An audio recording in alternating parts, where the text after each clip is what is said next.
Well, just when, Ford has kind of been laying undercover and not getting a lot of smoke for crap they do every single day, it looks like just like some of the Dodge dealerships are being foreclosed on with their floor plans, we have Ford dealerships going bankrupt.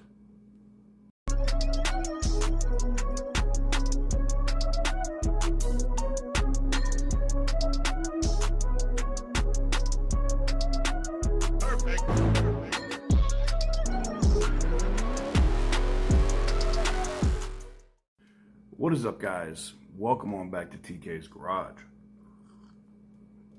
Today's video is being brought to you by TK'sGarage.com. We're putting all of our new merch up there. Our old merch partner has bowed out, so we will be putting all of our stuff back on TK'sGarage.com. And all of that stuff goes to support the channel. And we may or may not have a Demon 17 giveaway popping up here in the near future. Not on TK'sGarage.com. We're still sorting out that details. It's a couple of channels, so stay tuned for that. But definitely go over to the website. Go check out TK'sGarage.com and pay attention as we start to slowly upload some interesting products there. So getting into this Ford situation, a gentleman brought his car in, traded it in, upgraded, bought another car, and says like follows. I'm going to put it right here. Dealership stole my trade-in. I'm at a loss of what to do. I bought a car 2 months ago at a Ford dealership and traded in my car. I thought everything was okay until I checked my credit score and found it had dropped 100 points. Lo and behold, the dealership had never paid off my loan, as was stipulated in my contract. The dealership at first said, "Oh, sorry, we'll send it out today." I waited a week and of course they didn't send it out. I call back and they say they were being bought out by the Ford Corporation, who is now in charge of settling this debt. However, they have no idea when they will do that, or in my opinion, if they will do that. There's no one to contact and they don't know where my car physically is. What the hell do I do? So in this situation, this Ford dealership went bankrupt. Now, some brands do things differently. Dodge does have a program in place on that side where they can come in and try to allocate those vehicles and put them out to other dealerships in the area, which is advantageous for those dealers to take them because they get them a little bit cheaper than what they would normally get them for. And then you have other things like Ford, where the company comes in and just takes over the dealership directly and gets rid of the inventory. Now, I guess at that point, maybe they close that dealership. I don't know what the process is at that point, but this is just going to show you how bad it's starting to get for dealers when they are so ignorant and so hard-headed not to get off the inventory that they friggin' drowned. That's why if you're an auto group, the general managers that you have in charge will make or break your company.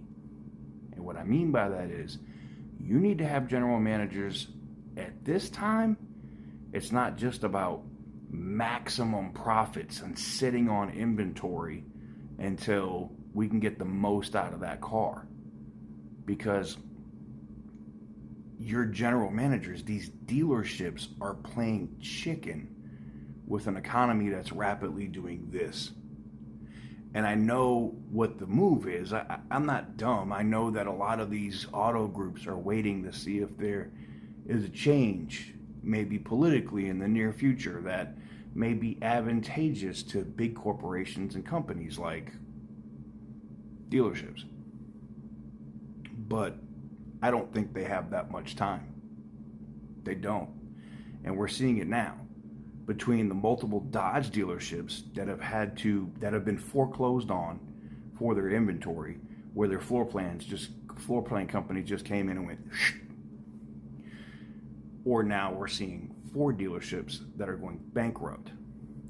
This is something you need to really think about before you trade in your car if you're thinking about buying a new car this year. There is a risk that if you're dealing with a dealership if you look online, and please do your research, and you see that dealership has lots of inventory at 250 to 300 days, and you trade your car in there, you have a very high possibility of that car not getting paid off. Now, I understand you're going to say, TK, that's crazy. They have to obey the law. Dealers have, thanks to Carvana, have found out that they can play around a little bit with the timetables of when they need to pay off a car, when they need to submit a title, and this is going on all over the country. And that's a problem that was started by Carvana with the bullshit excuse of the pandemic, which is long gone, right? Unfortunately, I don't think this is going to get better before it gets much worse. So let me know what you guys think in the comment section down below. For this customer, I think he's screwed. Over time, it can get sorted out, but if he doesn't want his credit to get destroyed, he's going to have to hire an attorney. They're going to have to submit the appropriate documents to the credit bureaus to get that stuff blocked until it is resolved. And the only way that you get that, you have to go to litigation. And I feel like if a dealership went bankrupt, there's a long line of people waiting to get paid. That's why Ford jumped in. Not looking good for some of these major dealers. It's really not. And I think we're going to continue to see stories like this.